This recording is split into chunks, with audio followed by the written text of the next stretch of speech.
요즘 날씨가 많이 춥습니다. 기상 이변으로 인해서 겨울이 따뜻하고 짧아진다고 했는데 요즘 겨울은 사만사온도 잊어버린 채 상당히 춥습니다. 옛 어른말로 하면 뼈가 시렵다 그럽니다. 뼈에서 바람이 술술 나올 정도로 춥습니다. 그래서 저는 좀처럼 하지 않는 요즘에 머플러를, 목도리를 요즘에 하고 다닙니다. 제가 한 번도 해본 적이 없어요. 집 농 속에 있는, 깊은 속에 있는, 안 해봤기 때문에 그걸 하고 인터넷으로 매는 법이 어떻게 되는가 찾아봤어요. 매본 적이 없으니까 이렇게 어떻게 매나, 그 인터넷으로 본 다음 이렇게 매는구나 하고 농 속에 있는 걸 꺼내서 머플러를 처음으로 제가 매봤습니다. 따뜻한 거예요. 지난 월요일에 제가 머플러를 매고 여러 일정이 있어서 천안을 다녀왔습니다. 함께 식사도 하고 만남도 갖고 조용히 또 나눠야 될 이야기가 있어서 목사님 몇 분과 함께 조용한 카페를 갔어요. 근데 계속 카페 제 앞에 앉은 두 분이 계속 저를 보면서 뭐 웃기도 하고 그러는 거예요. 그래서 내가 역시 멋있으니까 머플러를 보고 멋있어서 그런가 보다. 제가 이 양복을 입고 이 양복은 제가 24년 전에 맞춘 거예요. 24년 전에 양복이니까 제 몸을 제가 어떻게 관리했겠어요? 그러니까 이야, 내가 관리를 잘하니까 멋있나 보다. 이야. 그리고 내 코트도 있고 머플러를 딱 하니까 야, 그래, 머플러 없는 사람들은 몰라.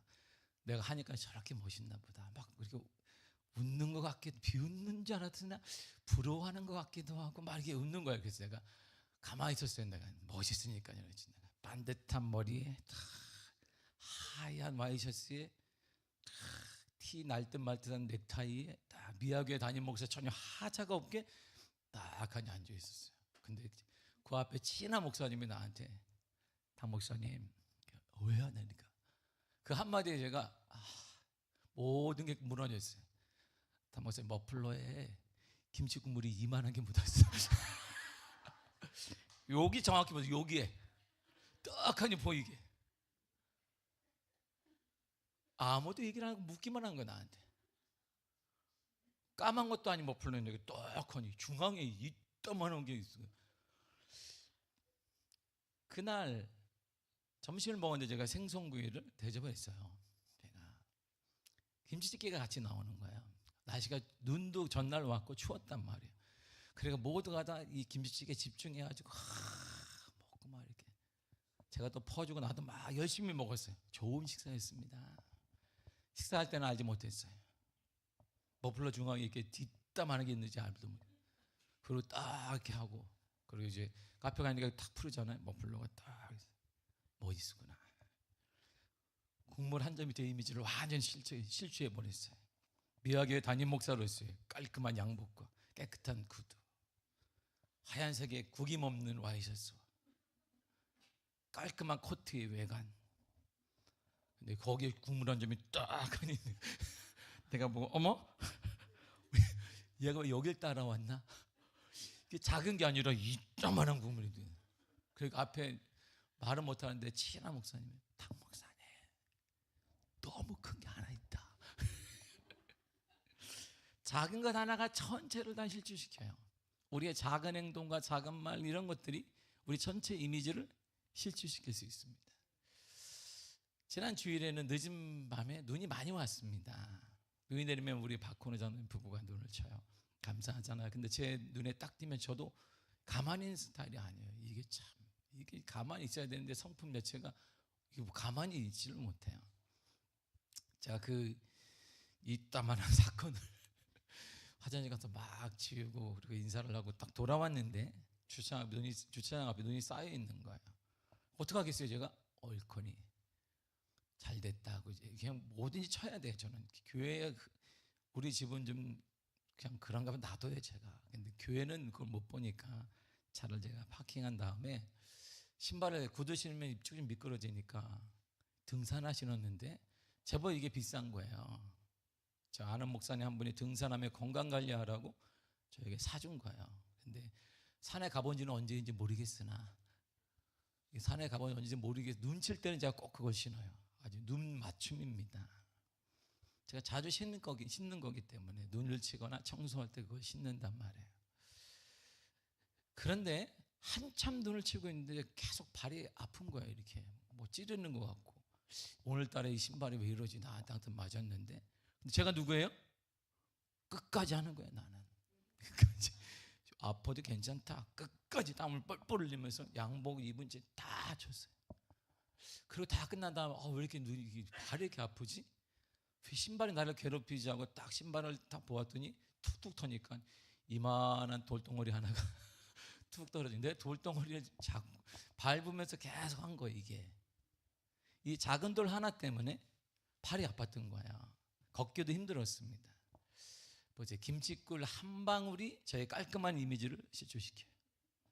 작은 돌 하나가 덜 신경 쓰일 뿐만 아니라 여러 가지 많은 정황 가운데 우리가 걷는데 아픔을 초래하기도 합니다.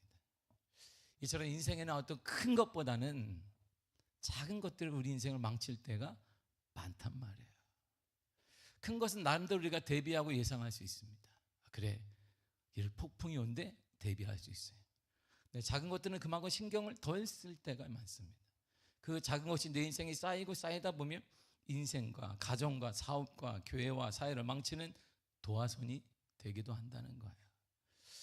다윗은 자타공인, 우리가 말하는 성군이고 위대한 왕입니다. 그리고 하나님은 그를 표현해서 하나님의 마음에 맞는 사람이라고 그랬고, 사무엘도 사울을 패한 다음에 사람을 찾는데 하나님의 마음에 맞는 사람을 찾았고, 또한 사도행전 13장 22절에도 그는 하나님의 마음에 맞는 사람이다라고 표현하고 있습니다. 최고의 왕이 다윗이에요. 다윗은 부모님 말씀에 순종하는 사람이었고, 모두가 골리앗과 전투에서 숨어있고 자기 목숨을 아끼기 위해서 기죽여 있을 때 그는 그와 대결해서 나라를 구한 영웅입니다. 이후 다윗은 수많은 전쟁에서 승리하는 불패의 신하였습니다. 통치기간이 40년이었는데 30년간 전력 투구에서 그는 전리품을 모았습니다. 돈을 모아서 그가 오늘날 돈으로 하니까 900조를 모아서 900조. 현실감이 안 오나 봐요. 9천만 원 정도 돼야 되는 오는데 900조를 모아가지고 아들 솔로몬에게 물려줬어요. 왜요? 성을 지어라. 하나님의 법궤를 모실 성을 지어라. 솔로몬은 그 900조를 가지고 그가 예루살렘 성을 짓기 시작한 거예요. 이런 국가적이고 신앙적인 영웅인 다윗은 우리아의 아내 밧세바를 취함으로 그의 인생의 위대한, 그의 인생에 지울 수 없는 흠집이 남겼고, 지금도 우리가 그를 얘기할 때 흠집을 얘기하고 있는 거예요. 작은 것 하나가 그의 모든 위대함과 모든 것들을 다 침몰시킬 때가 많다, 이런 말이죠. 성경 우리에게 이렇게 말해요. 고린도전서 10장 12절입니다. 시작. 그런즉 선줄로 생각하는 자는 넘어질까 조심하라. 그래서 조심해야 되는 거예요. 우리 인생에서 늘상 경계해야 되고 겸손해야 되고 조심해야 합니다. 이처럼 사람은 모두가 다 부족해요. 흠이 있습니다. 그런데 충격적인 말을 한 사람이 오늘 본문에 나오는 거예요. 이런 모두가 부족한데 한 사람이 나와서 고린도 교회를 향해 여러분 이렇게 말하는 거. 본문 1절을 다 같이 읽도록 하겠습니다. 시작. 너희는 나를 본받는 자가 되라. 아멘.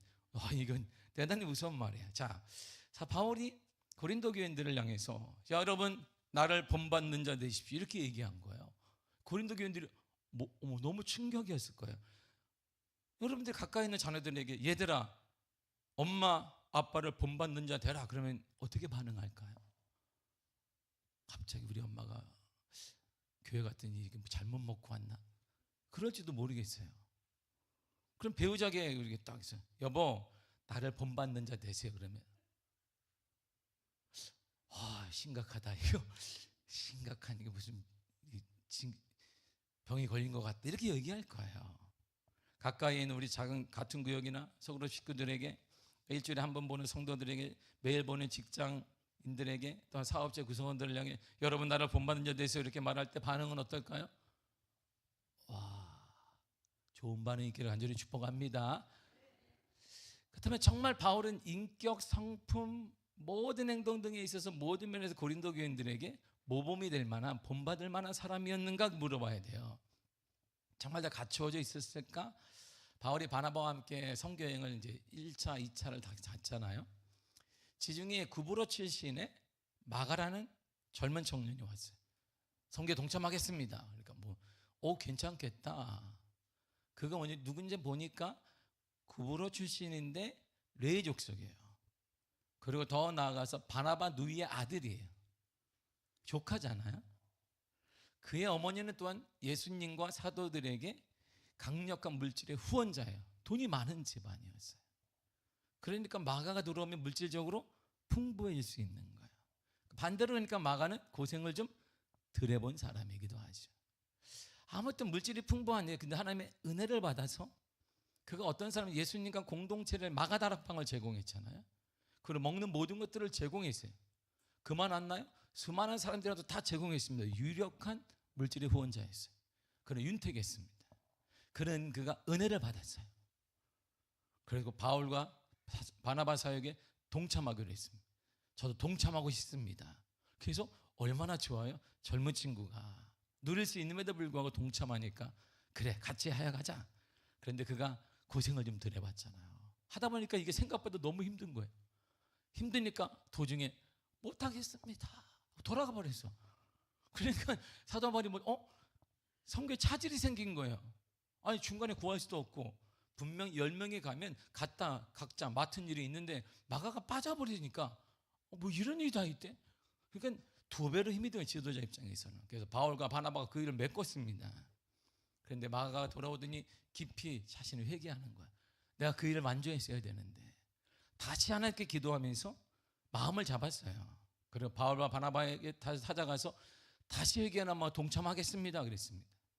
근데 바울은 한마디로 딱 잘라버렸어요. 너는 안 돼. 바나바의 생각은 달랐어요. 젊은 청년이고 젊을 때 실패할 수 있으니까 기회를 줘야 한다. 다시 우리가 양육하자. 복음의 사역자 동역자로 키워보자. 그렇게 제안을 했는데 바나바는 용서가 없었습니다. 바울은 용서가 없어요. 마가는 실패자야. 마가는 방해꾼이야. 저는 절대 안 돼. 근데 바울은 바나바와 계속 대립을 하다가 바울이 등단하게 만든 사람이 바나바예요. 그가 회심했는지 아닌지도 모르는데 바나바는 그의 손을 잡고 베드로를 만나게 해주었어요. 사역의 길을 열어준 사람이 바나바인데 당신하고 헤어져 그러면 당신도 저를 같이 가. 헤어져 버렸습니다. 바울은 결단력이 있어요. 확신에 찬 성품과 믿음이 있습니다. 근데 바나바 같은 젊은이에 대해서 미래에 기회를 주려고 너그러운 마음이 없는 거예요. 뭔가 좀 기다려주고 기회를 줘야 되는데 또한 자기가 옳다 생각하면 타협이 없는 거예요. 옳지 않아. 바나바 당신하고도 헤어져. 그래서 바나바 그는 헤어졌습니다. 타협할지도 모르고 양보할지도 모르는 외골수 인생이에요. 이렇게 허물이 많은 바울이 고린도 교인들을 향해 나를 본받는 자 내세요 그러니까 그 과거를 알고 있는 고린도 교인들이 미쳤다고 말할 수는 없지만 저런 말을 해? 아니, 사랑도 없고 용서도 너그러움도 없고 기다림도 없으면서 여러분 나를 본받는 자 내세요 그러니까 말은 못하지만 얼마나 당황스럽겠어요. 창피한 줄도 모르는 사람인가? 어떻게 저 사람은 그런 말을 할 수 있지? 참 뻔뻔하긴 하다? 그랬을지 모르겠어요. 근데 그의 고백을 다시 한번 들어보세요. 1절을 다시 한번 읽도록 하겠습니다. 시작. 내가 그리스도를 본받는 자 된 것 같이 너희는 나를 본받는 자가 되라. 자신은 그리스도를 본받는 자 되었다 그러는 거예요. 가장 위대한 설교가 뭘까요? 감동 있는 설교, 가장 위대하고 감동 있는 설교는요 삶입니다. 삶이에요. 사람들은 복음을 말로 전하는 것으로 아는데 절대 아닙니다. 복음은 삶으로 증명하는 것입니다. 말로 하는 게 아니에요. 예수 믿어라. 자녀들에게 예수 믿어야 돼. 절대 감동이 오지 않습니다. 복음은 정말 진정한 강력한 설교는 언어 구사력에 뛰어난 것이 아니라 삶이 증명되는 거예요. 이게 복음입니다. 본받는다는 것은 모방한다는 거예요. 이것은 연극에서 대사를 따라하는 배우가 쓸 때 같은 언어를 써요. 그리고 성우가 쓸 때 있잖아요. 그대로 해서 입을 맞추고 더빙하는 거 그때가 같은 단어입니다. 모방하는 거예요. 따라하는 것입니다. 요즘 젊은 친구들은 유튜버를 본받습니다. 유튜버에 조회수를 올리는 거 본받고 그래서 대박을 치지 않을까? 돈을 벌지 않을까? 그리고 성공한 CEO를 본받고, 잘생기고 돈도 많은데 연예인이 본받고, 그리고 돈도 많은데 나이도 많으면 더 본받지, 좋아하지. 이야, 미래가 나는 누릴 수 있겠구나, 저분 그거 가지고. 아무튼 누적 구독자가 많은 수가 있는 유튜버를 또한 본받으려고 합니다. 그러나 바울은 단호히 말합니다. 나는 그리스도를 본받는 자가 되었다. 그는 딱 한마디, 나는 유행이 아니라 인기 있는 사람이, 돈 많은 사람이 아니라 미래가 뭐 이런 게 아니라 나는 그리스도를 본받는 자가 되었다라는 거예요. 그럼 뭘 본받았는데? 그리스도의 삶은 아주 단순합니다. 예수님의 삶은 성경에 많이 나오는데 되게 단순해요. 하나님의 명령, 하나님이 자기 아들을 아끼지 아니하시고 인류 구원을 위해서 너 가라 그랬어요. 사람을 구원하기 위해 하나님의 명령에 따라 하늘의 모든 걸 포기해 버렸어요. 모든 걸 포기하고 이 땅에 오셔서 죽으셨어요. 이게 그리스도의 삶이에요. 하나님의 명령에 따라 자신이 누릴 수 있는 모든 것을 포기하고 인간을 위해 죽은 분, 이게 예수 그리스도예요. 그걸 본받았다는 거예요. 예수 그리스도 본받는 건 어려운 거 아닙니다. 여기를 다 암송할 필요가 없습니다. 딱 그거예요. 하나님의 명령에 따라 누릴 수 있는 모든 것들을 포기하고 다른 사람을 위해 내가 희생하는 거예요. 이게 예수님이에요. 간단하죠? 예수님은 어렵게 생각할 게 없어요. 그러니까 예수님의 삶을 한마디로 하면 타인 중심인 거, 무조건 하나님 말씀에 따라 있고, 그리고 타인을, 인류를 구원하기 위해서 살았고, 그래서 내 모든 누릴 수 있는 걸 포기한 거예요. 이게 예수님의 삶입니다. 근데 그걸 사도 바울은 본받았다라는 거예요. 바울은 이스라엘 베냐민 지파입니다. 당시에 가장 뛰어나고 가문이 좀 훌륭해야 되고 돈이 많아야 될 사람들, 지식이나 모든 것에 뛰어난 사람들이 들어갈 수 있는 가말리아 문화에 들어가 있어요. 이 가말리아라는 사람은 당대 최고의 랍비인데 평생 동안 4명이나 5명밖에 양육하지 않아요. 더 이상 받지 않습니다. 그 사람들만 양육해서 최고의 권위자로 만드는 거예요. 이게 가말리아니까 거기 들어가려고 돈도 있어야 되고 물질도 있어야 되고 가정의 후원도 많이 있어야 되는데 거기에 차출된 사람이 바울이에요. 그러니까 그는 로마의 시민권자이기도 하고 고위직 공무원입니다. 세상적으로 자랑하고 유익하고 모든 것들이 성공한 사람이에요. 더구나 그는 유대인인데 기독교 신자들이 유대교의 가르침에 어긋난다고 믿고 스데반을 죽이는데 앞장선 사람이 바로 바울입니다. 그런 그가 대제사장으로부터 신자들을 체포할 권한을 위임받아서 다메섹으로 가는 중에 부활하신 예수 그리스도를 만나요. 그리고 그가 가진 모든 자리, 부, 기득권 등을 한순간에 다 버립니다. 그리고 그리스도의 복음을 증거하는 일에 삶을 바쳐요. 예수님을 만나서 그리스도의 명령에 따라 살되 자신의 모든 것을 포기하고 다른 사람을 구원하기 위해서 살아요. 보세요, 똑같잖아요. 예수님의 삶을 계속 본받은 거예요. 그래서 자신이 얘기하는, 나는 그리스도를 본받는 삶이 되었다. 본받았더니 그에 필요한 거, 그런 물질을 다 버렸습니다. 가정에서도 바보라고 이단하라고 그는 버려졌는데 물질의 후원자도 생기고 동역자도 생기고 모든, 이게 복을 받는 비결이 여기에 있는 거예요. 그렇게 복은 이렇게 받는 것입니다. 바울은 그리스도를 만난 후에 완전히 다른 사람이 되었습니다. 이후의 삶을 보세요. 이후의 삶을 고린도서 11장 23절에서 7절까지 이렇게 말합니다. 시작.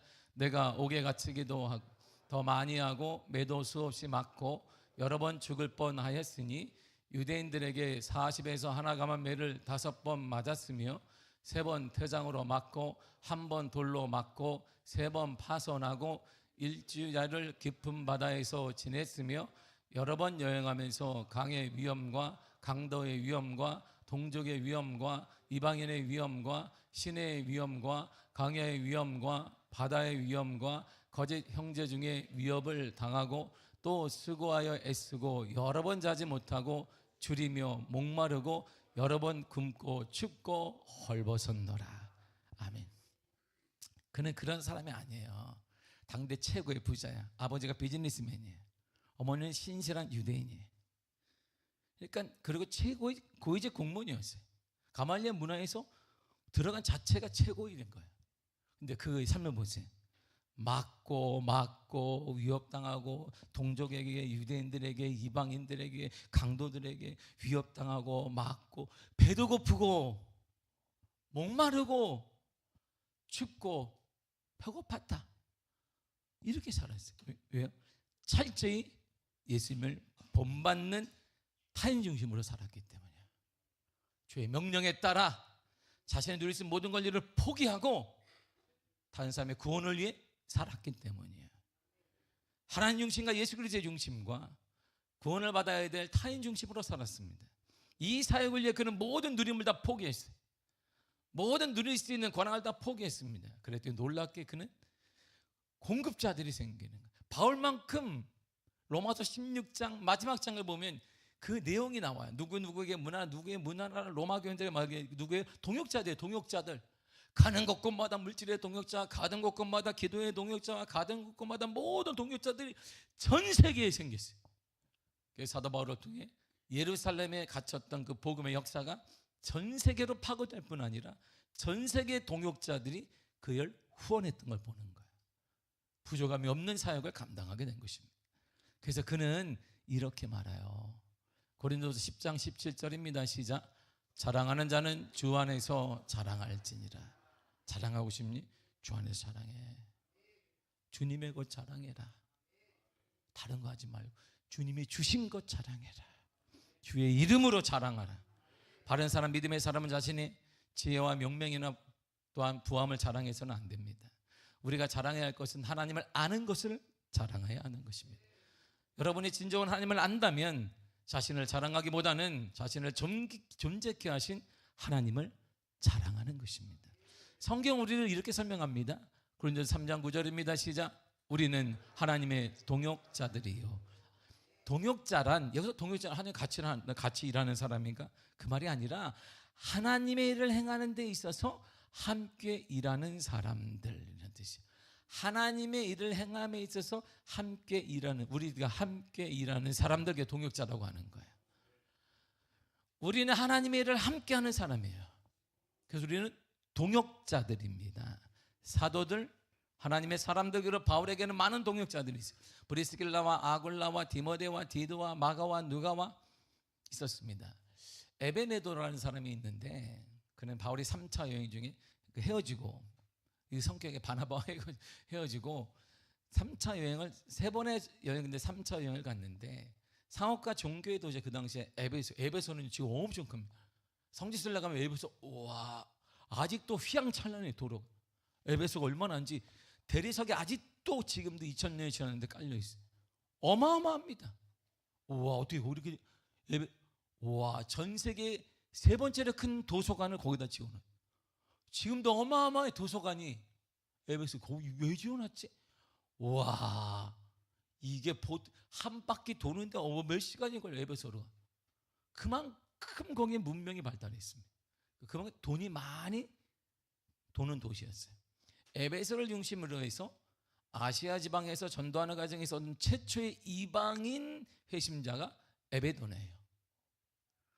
그와 함께 회심한 자가 브리스길라와 아굴라입니다. 부부예요.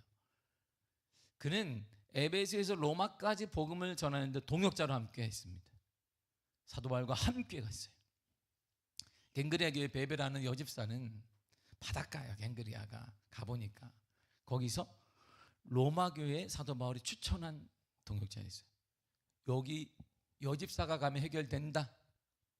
위대한 삶의 그 여성을 보냈습니다. 그래서 로마 교회 문제를 해결했어요. 더 나아가 바울과 복음을 전하다 함께 감옥에 갇혔던 안드로니고와 유니게 또한 신실한 바울의 동역자들이에요. 더디오라는 사람은 사도 바울의 감옥에 갇힌 편지를 쓸 수 없으니까 머리너머에 사도 바울이 얘기를 해요. 그걸 다 적어요. 이렇게. 그리고 대피를 해가지고 보낸 사람이 사도 바울의 편지. 그게 바로 더디오예요. 바울에게는 수많은 동역자들이 있습니다. 그는 감옥에도 있고 가면 있고 모에도 있고 물질의 동역자도 있고 기도의 혼자도 있고 동역자들이 많아요. 이처럼 바울에게는 신실한 동역자들이 많아요. 여러분들은 동역자들이 누구가 있습니까? 바울은 동역자들과 함께 하나님 나라 확장 사업에 힘썼고 복음에 전하지 않았던 이방 땅에 교회를 세우고 역사가 달라지게 되고 복음의 확장을 이루게 되었습니다. 누구와 함께? 동역자들과 함께. 그러면 그들이 할 일이 뭔데요? 동역자 할 일은 이겁니다. 고린도서 3장 5절을 보겠습니다. 시작. 그런즉 아볼로는 무엇이며 바울은 무엇이냐? 그들은 주께서 각각 주신 대로 너희로 하여금 믿게 한 사역자들이니라. 아멘. 보세요. 동역자들은 믿게 하는 것입니다. 하나님의 일을 함께 감당하는 동역자가 할 일이 뭐냐? 믿게, 예수 그리스도를 믿게 하는 거예요. 뭘로요? 말로 하는 게 복음은 말이 아니에요. 삶으로 증명해내는 거예요. 내가 말씀을 삶으로 증명해내는 거예요. 하나님의 말씀이 살아있구나, 그걸 보여주는 거야. 이게 사도 바울이 산 것이고 동역자들에게 사니까 복음의 확장이, 예루살렘에 갇혔던 복음의 확장이 지중해를 넘어서 로마로, 유럽으로, 아시아로 쫙 퍼져나가게 된 것입니다. 그 복음의 역사가 다시 한참 후에 우리 한국 땅까지 돌아오게 된 거예요. 우리는 말이 삶으로 드러나는 것을 보고 살아계신 예수 그리스도를 믿게 하는 것이 동역자가 하는 일이에요. 이것이 동역자인 우리가 해야 될 일입니다. 우리는 이런 교회가 되겠으면 다섯 번째가 이거예요. 다시 읽도록 하겠습니다. 시작. 담임 목사님의 뜻에 뜻과 비전에 전적으로 따르며 동역하는 교회가 되겠습니다. 성경에서 목사는 포이맨이에요. 지금 목사라고 합니다. 에베소 4장 11절에 목사라는 단어가 나오는데 그게 포이맨입니다. 그 책무가 뭐냐? 양떼인 교인을 돌보고 먹이며 인도하기 위해 부르신 영적 지도자라고 합니다. 그러니까 목자로 세우신 목사의 역할이 뭐냐? 영적 지도자인 목사는 양떼를 지키고 위협으로부터 보호하는 것입니다. 하나님이 세우신 인도자인 목사는 흩어진 양떼를 모으는 거예요. 이렇게 마음도 모으고 뜻도 모아서 그들이 다시 두려워하지 않게 안식처를 제공하는 것입니다. 다윗을 보세요. 다윗은 양을 치는 중에 하나님의 부름을 받습니다. 딱 적격인 거예요. 양을 지키고 양을 모으고, 그게 목자로서의 딱 보니까 하나님이 너는 최선 열심을 품는 거라 해서 그를 하나님의 목자로 부르게 됩니다.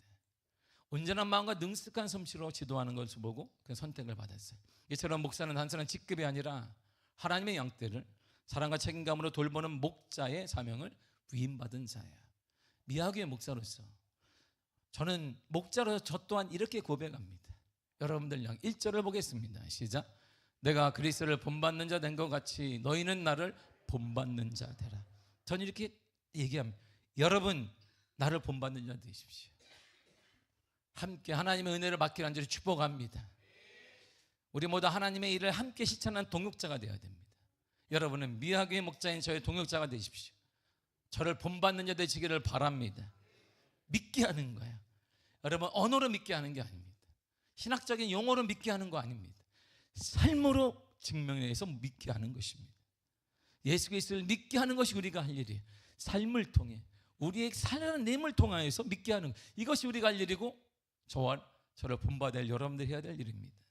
저는요, 하나님이 제게 주신 비전과 뜻이 있습니다. 하나님, 저는 살리는 목회를 할 것입니다. 뭘 살리는데? 사람을 살릴 것입니다. 누구를 살릴 거예요? 다음 세대를 살릴 것입니다. 교회 생명은 다음 세대이기 때문입니다. 그런데 그 사역을 감당하기 위해 기존의 성도들, 즉 기성세대를 하나님의 동역자로 세워야 돼요. 다음 세대를 살리기 위한 전제가 뭐냐? 기성세대 여러분이 살아야 되는 것입니다. 여러분이 죽었는데 다음 세대가 천만에 일어나지 않습니다. 기성세대가 살지 못한 거에 다음 세대는 절대 살아나지 못합니다. 부모 세대가 살아나지 못한 땅에서 자녀 세대는 절대 살아날 수 없습니다. 가운데 종종 불이 일어나요. 불이 일어나면 보세요. 캘리포니아에 불이 일어나면 거기 있는 연예인들 집들이 싹 타버립니다. 딱 학자들이 얘기할 때 100년 이상 걸립니다. 원상복구. 기존의 나무들이 싹 타버렸어요. 제가 LA 가니까 70마일즈라고 있어요. 이게 70마일. 그게 17마일이 차로 찻길인데 나무가 끝이 안 보여. 걸으면 캥거루가 옆에, 캥거루는 아니고 사슴이 이게 옆에 있는데 도망가지도 않아. 그 친구가. 그게 나무를 재면 우리 한 4-5명이 안 돼. 나무를 이렇게 손잡고 안 돼. 그게 17마일 쫙 깔려 있습니다. 그 이번에 화려당 타버렸어요. 다 타버렸어요. 그거 복구하는 건 100년이 아니라 500년 이상 걸린다. 기존에 있던 그 나무가 싹 죽어버리면 어린 나무가 다시 일어나는데 100년, 500년이 걸려요.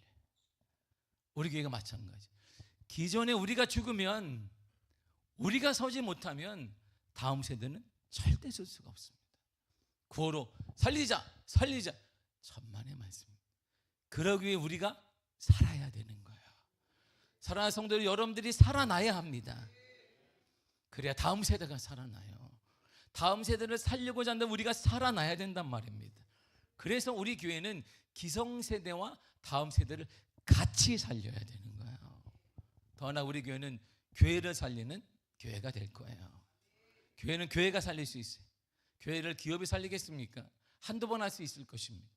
개인이 할 수 있습니다. 그러나 교회는 교회가 살리는, 특별히 시대적으로 영적인 침체 시대가 도래해 있습니다. 그럼 우리 교회는 그렇지 않습니다. 왜 이런 은혜를 주셨을까요? 힘들고 지친 교회를 우리 뭐로 살리라는 뜻입니다. 우리도 힘들 때가 있었어요. 교육자 사례를 줄 수가 없어서 최소한의 교육자만 있었습니다. 그나마 그것도 제대로 사례주지 못했습니다. 그러니 뭐 어떻게 연구를 하겠어요? 어떻게 발전을 위해 도모를 하겠습니까? 할 수가 없는 거예요. 그 악순환이 계속 되는 것입니다. 이제 주님께 주신 은혜, 옛날을 잊지 말고 섬기고 다른 교회를 살려야 하는 것입니다. 어떻게 살릴 건데요? 사람이든 교회든 살리기 위해서 먼저 내가 살아야 되는데, 나는 어떻게 사는데요? 나는 이렇게 사는 거예요. 디모데 2장 2절을 쉬운 성경을 읽겠습니다. 시작. 내게서 들은 가르침을 충성된 사람들에게 가르치십시오. 그러면 그들이 또다시 다른 사람에게 말씀을 가르칠 것입니다. 아멘. 가르치고 배워야 돼요. 말씀으로 채워야 된단 말입니다. 우리가 사는 거는 말씀밖에 없어요. 말씀을 가르치고 말씀을 배워야 됩니다. 또 다른 삶에 가르치고 또 다른 삶에 가르치는 일들을 해야 된다, 이런 말입니다. 특별히 다음 세대에게 말씀을 가르쳐야 되는 것입니다. 시편 78편 4절입니다. 시작. 우리가 이를 그들의 자손에게 숨기지 아니하고 여호와의 영예와 그의 영광과 그의 행하신 기이한 사적을 후대에 전하리로다. 아멘. 숨기지 말고 자녀에게 담대하게, 동성애자도 커밍아웃을 하는데 모든 사람들이 커밍아웃을 당당하게, 우리도 당당하게 그리스도인심을, 나는 그리스도인이라는 걸 밝히고 우리 자녀들에게 전해야 되는 것입니다. 하나님이 이렇게 행하셨다. 하나님이 지금 일하신다. 이 땅에 하나님 주인이 되신다. 그 문제 하나님이 역사해 주실 것이다. 문제가 하나님의 땅에 열리게 될 것이다. 이렇게 말해줘야 되는 거예요. 그렇게 우리가 전해야 되고, 그 전할 때는 살고 있어야 돼요. 다 주눅들면서 하나님 해주실, 그건 통하지 않습니다. 내가 이렇게 살면서 하나님이 때로 어려움을 주지만 그 어려움을 통해 우리를 다듬으시고 너를 귀하게 사용하실 것이다. 너는 든든한 제목이 될 것이다. 너는 비닐하우스에 있는 그러한 연약한 존재가 아니라, 비록 바람도 맞고 비도 맞지만 강력한 어느 환경에 자랄 수 있는 위대한 인물이 하나님 만들어줄 것이다. 이렇게 전해야 되는 것입니다. 그럼 우리 다음 세대가 바른 가치관, 신앙관을 갖게 될 거, 이렇게 말입니다. 78편 7절입니다. 시작. 그들로 그들의 소망을 하나님께 두며 하나님께서 행하신 일을 잊지 아니하고 오직 그의 계명을 지켜서. 아멘. 소망을 누구에게 둔다? 하나님께 두는 거예요. 이 땅의 소망은 어디에 있다? 하나님께 두는 거예요. 때로는 실패할 수 있습니다.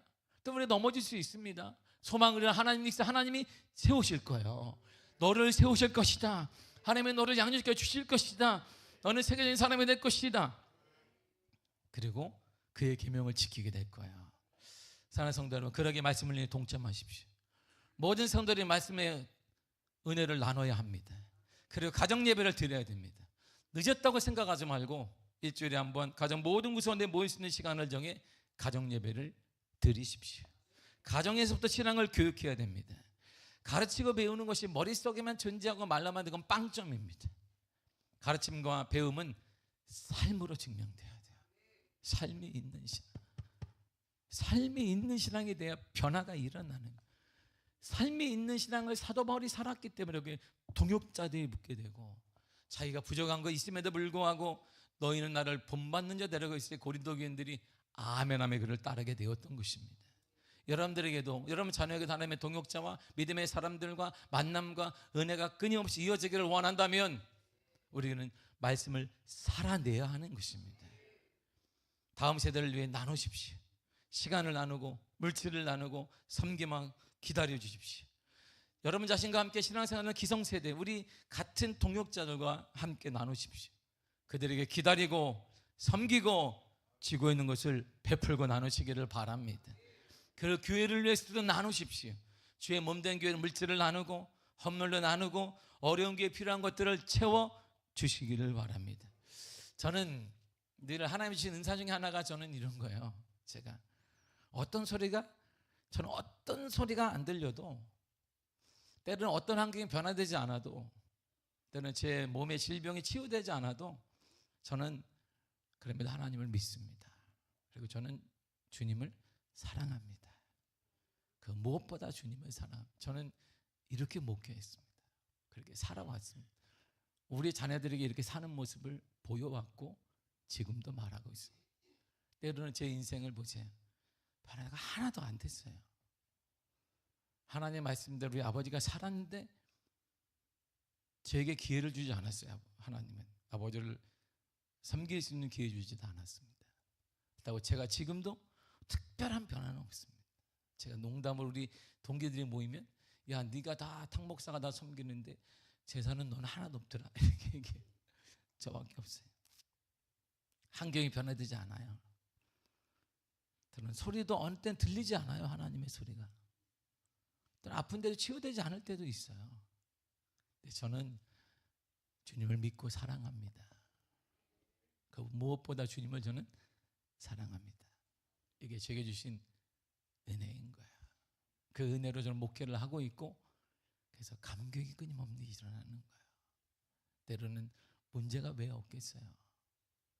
그럼에도 불구하고 저는 주님을 믿는 거예요. 나는 주님을 믿습니다. 나는 주님을 사랑합니다. 절대 믿음에 따라 저는 하나님 중심과 타인 중심으로 살아왔고 살아가고 있습니다. 그래서 감히 여러분들 저는 이렇게 담대하게 얘기할 수 있습니다. 1절을 다 같이 읽겠습니다. 시작. 너희는 나를 본받는 자가 되라. 그리고 제게 맡겨진 일에 대해 저는 크든 작든 정말 열심히 합니다. 정말 열심히. 저는 정말 열심히 해요. 우리 큰아이가 그만 좀 하라고, 아빠 그만 이렇게 하라고 그러는데 난 열심히 합니다. 제가 봐도 열심히 해요. 그냥. 고린도서 3장 6절을 보겠습니다. 시작. 나는 심었고 아볼로는 물을 주었으되 오직 하나님께서 자라나게 하셨나니. 아멘. 우리가 이제는 오직 맡겨진 일에 충성을 다하는 것입니다. 그 심는 일이든 물을 주는 일이든 맡겨진 일에 최선을 다하는 것입니다. 어떤 일에 최선을 다하는 것입니다. 안드레스든 뭐하든 아니면 찬양을 하든 뭐 악기를 하든 뭐하든 최선을 다하는, 뭐 봉사를 하든 컴퓨터를 이렇게 만져도 최선을 다하는 것입니다. 예배에 참여하든 최선을 다해 찬양하시고 최선을 다해 듣고 길을 쫑긋 세우고 들으시길 바랍니다. 그래서 바울이 이렇게 말한 거예요. 고린도서 4장 2절입니다. 시작. 맡은 자들에게 구할 것은 충성이니라. 충성이란 말은 한 번에 열심히 하는 게 아니라 끊임없이 하는 거예요. 항상 그 자리에 앉아서 끊임없는 태도가 바로 충성인 거예요. 저는 중학교 2학년 때 밤을 새며 기도하는 중에 주님께 제가 응답을 하나 받았습니다. 맺힌 게 너무 많았어요. 화도 많이 났어요. 하나님이, 내가 무슨, 난 욕도 하지 않았어요. 하나님, 어릴 때 목사 자녀로 나는 누가 뭐라 했는데 내가 야근을 했지만 욕도 하지 않았고 때리지도 않았습니다. 나 그렇게 살았습니다. 그러면 하나님 뭔가 이렇게 뭐 줘야 되는데 욕도 안 하고 착하게 산 나는 학교 못 나가게 하고 욕 진짜 잘하고 못된 쟤는 학생이고 나는 뭐예요? 하나님, 나는 뭡니까? 그리고 제가 중2 때보다 아르바이트 하는데 더 화가 나는 거예요. 나는 욕먹으면서 깨끗 해봐야 몇 푼 벌어봐야 아버지한테 주면 아버지가 교회 그 얼마나 받았겠어요. 그 막 불을 끓고 있는데 수련회를 간 거야. 수련회 간 내가 목자 들어가는 직업은 절대 갖지 않는다. 목탁 이런 것도 싫어하는 거예요. 목자 들어가는 날 진짜 내가 목사 다 싫어. 그래서 내가 부자도 싫어, 부흥사까지 싫어. 나는 절대 안 한다. 제가 그때 은혜를 받았어요. 밤새 처음으로 기도했습니다. 어린 제가 기도해 하나님이 제게 감동을 하나 주었어요. 그때 제가 성경을 딱 핀 거예요. 도움은 16장 10절이었어요. 지극히 작은 것에 충성된 자는 큰 것에도 충성되고 지극히 작은 것에 불의한 자는 큰 것에도 불의하니라. 그래서 제가 열심히 하는 거예요. 열심히 청소도 열심히 하는 거예요. 뭐 열심히 하는 거예요. 여러분 사칭 가보세요. 교육관. 여러분은 모르는데 제가 올 때부터 선이 바닥에 막 이렇게 막 걸려. 막 가난해 보여. 가난해 보여. 선이 막 얼마나 지저분한지 몰라요. 저거 고쳤으면 좋겠는데 그러다가 너무 집안에 선이 막 이렇게 쭉 걸려 있는 데가 어디 있어요? 다 늦든가 하잖아요. 그걸 9년이 넘도록 보고만 있었어요. 너무 막 이번에 사칭가 마시는데 선이 아무것도 없어요. 싹 공사를 해버렸어요. 선을 싹 넣어버렸어요. 그래서 손이 걸치는 게 없어요. 바닥이 깨끗합니다. 열심히 하나 이것 때문이에요. 받은 은혜 작은 것에 열심히 충성을 다하자. 큰 것에 하나님의 충성을 하도록 역사하실 것이다.